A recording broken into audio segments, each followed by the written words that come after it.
There is nothing new about students taking part in debates on issues of national concern, but what's unusual is that some of them are now using the Filipino language in conveying their thoughts. They want to prove that Tagalog may be used by anyone who wishes to engage himself in intellectual gymnastics.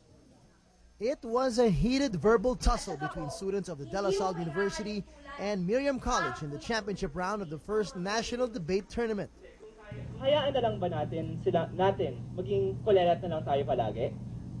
Sino nagsabing kulela tayo? Anong solusyon niyo? Kurikulum pag-aaral at tugunan yung apat na Sige.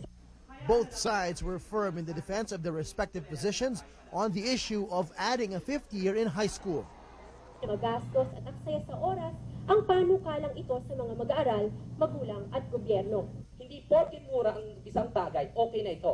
Okay, sinasabi namin, siyempre magastos yan. Pero ang tanong, sapat bang natututunan nila? But what's not notable in the friendly yet competitive debate was the use of the Filipino language throughout the competition.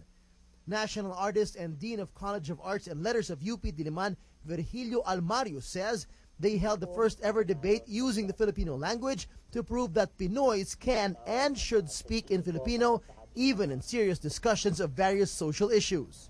Ang Pilipino ay nagagamit sa buong bansa. So lingua franca na yung Pilipino.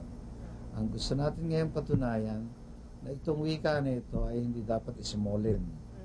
4 schools known for teaching English, Ateneo, Miriam College, De La Salle, and UP Diliman all participated in the debate. But Ateneo failed to show up for the championship round, making UP the automatic third placer, while Miriam College beat La Salle and took home the championship trophy.